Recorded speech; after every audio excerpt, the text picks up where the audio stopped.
అనపల్లి గ్రామానికి విచ్చేసినటువంటి మాజీ పార్లమెంట్ సభ్యులు, అలాగే మన కళ్యాణదుర్గం వైఎస్ఆర్సిపి సమన్వయకర్త మన డాక్టర్ పిడి తల రంగయ్య సార్ గారికి, అలాగే మన జెడ్పీటీసీ మంజు అన్న గారికి, ఎంపీపీ సోమనాథ్ రెడ్డి మామ గారికి, అలాగే మన మండల కన్వీనర్ హనుమంతరాయుడు అన్న గారికి, స్థానిక సర్పంచ్ పాలయ్య గారికి, ఎంపీటీసీ బిటి ప్రకాశ్ గారికి, అలాగే మన వైఎస్ఆర్సిపి కుటుంబ సభ్యులందరికీ, వివిధ మండలాల నుంచి వచ్చిన మండల కన్వీనర్ల గారికి, అలాగే ఎంపీపీ గారికి, దొడగట్ట నారాయణన్న గారికి ప్రత్యేకించి ప్రతి ఒక్కరికి ధన్యవాదాలు తెలుపుకుంటూ ఈరోజు ఈ మీటింగ్ ఉద్దేశించి మన జగనన్న ఎప్పుడూ కూడా అప్పుడు పార్టీ పెట్టినప్పటి నుంచి ఇప్పటి వరకు కూడా బడుగు బలహీన వర్గాలు పేదలు ప్రతి ఒక్కరికి కూడా మంచి చేయాలనే దృఢ సంకల్పంతో ఎప్పుడు కూడా అదే ఆలోచన చేస్తున్నారు. అప్పుడు 5 ఏళ్ళు 2019 నుంచి 24 వరకు ఇప్పుడు తెలుగుదేశం ప్రభుత్వం వాళ్ళు ఆలోచించి ఉంటే ఈరోజు ఆ 17 మెడికల్ కాలేజీలు అనేవి కట్టేవాడు కాదు.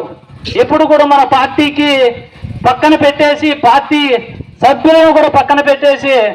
ముఖ్యంగా బడుగు బలహీన వర్గాలు పేదలకి మనం చేతనైనంత వరకు సాయం చేయాలనే ఒక దృఢ సంకల్పంతో ముందుకు నడిపించారు. అలాంటి ఒక మంచి కార్యక్రమాన్ని విద్య, వైద్యం ప్రతి ఒక్కరికి కూడా ఉన్నోడు లేనోడు అందరూ కూడా సమానంగా ఈ రాష్ట్రంలో తలెత్తుకొని మనతో పాటే గౌరవంగా బతకాలని 17 మెడికల్ కాలేజీలను కట్టించేది మొదలుపెట్టి 5 కంప్లీట్ చేసి స్టార్ట్ చేసే వాటిని ఇప్పుడు చేతగాని ప్రభుత్వం ఆయన అన్ని చేసేకి అన్ని అంగులు ఉన్నా కూడా నాతో కాదు అని ప్రైవేటీకరణ చేయాలని ముందుకు నడుస్తున్నాడు. అందుకు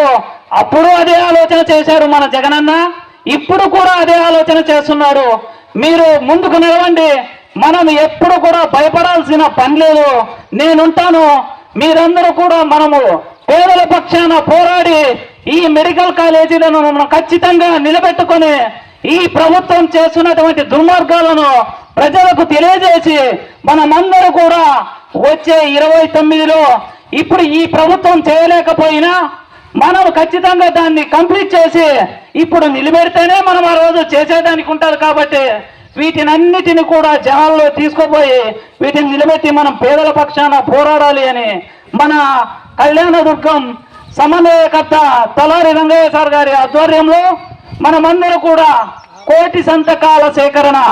ప్రతి ఒక్కరు కూడా ఇక్కడ వచ్చిన వాళ్ళే కాదు చాలా మంది రాని వాళ్ళు కూడా ఉంటారు, ప్రతి ఒక్కరు కూడా 1,00,00,000 సంతకాల సేకరణకు మనమందరూ కూడా సహకరించి మనమందరూ కూడా సహకరించి ఈ కార్యక్రమాన్ని దిగ్విజయంగా ముందుకు తీసుకుపోవాలని ప్రతి ఒక్కరికి ధన్యవాదాలు తెలుపుకుంటూ సెలవు తీసుకుంటున్నాను.